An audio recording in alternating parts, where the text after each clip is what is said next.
grandfathering laws are the most misunderstood and probably the biggest hidden advantage you can have in real estate investing.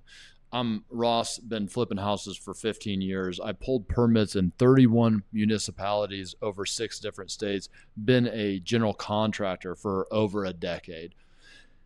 And I'm going to show you exactly what it means to grandfather, the different strategies that I use, and also how you go a step further and open up a can of worms for yourself that ends up blowing up the budgets on projects. So let's start with what grandfathering is via the code book. Okay.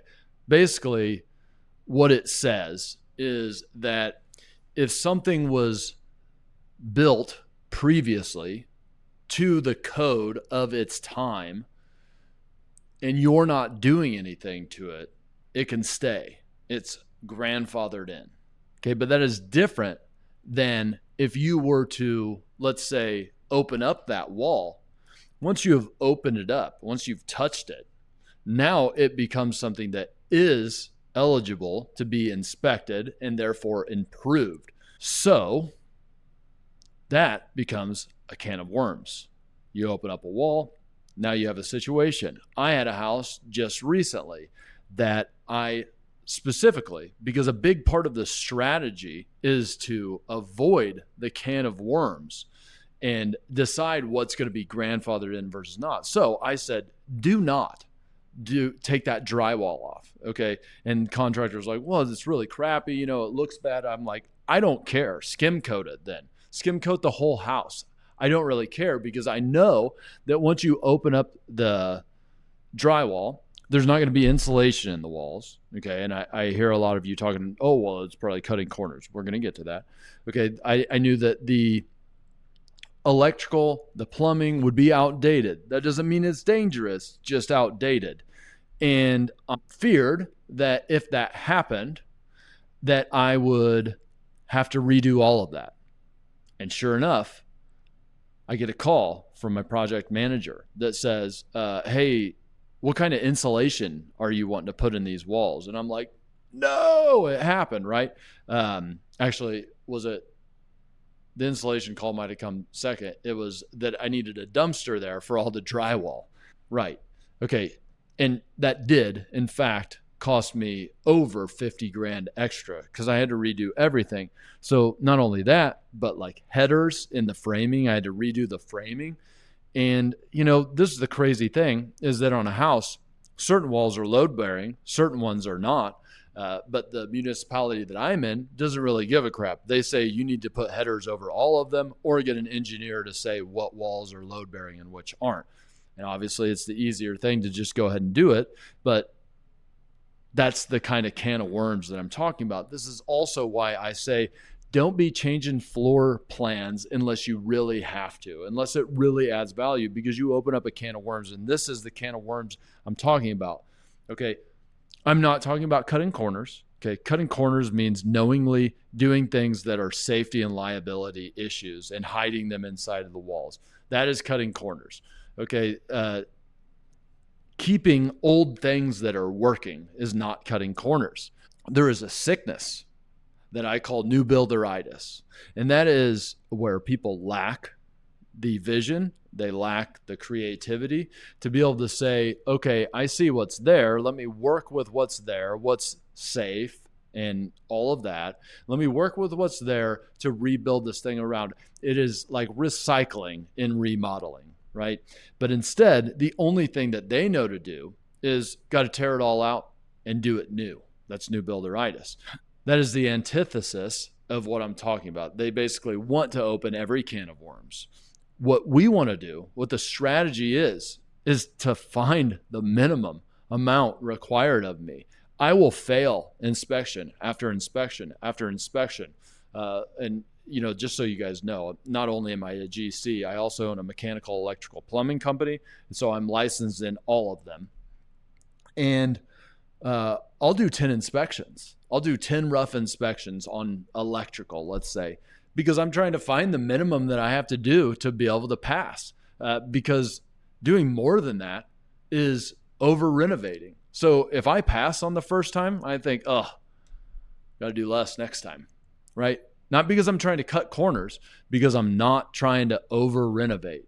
Okay. And I'm telling you right now, all of the codes are overwritten like crazy in most cases. All right. Most of them came from like one bad thing happening, but houses are overbuilt. All right. The whole like, they don't do it like they used to. No, they do it way more than they freaking used to.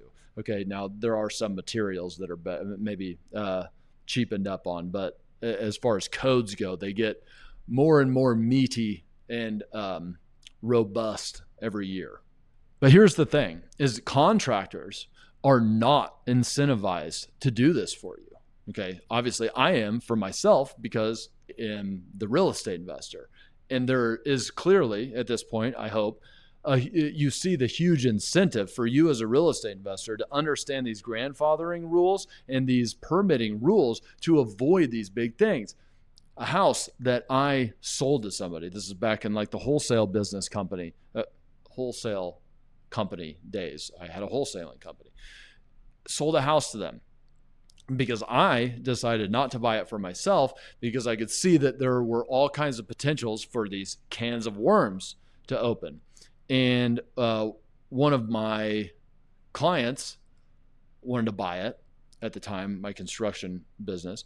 And I said, okay, go ahead and buy it. The renovation is going to be huge. It's probably going to cost $150,000.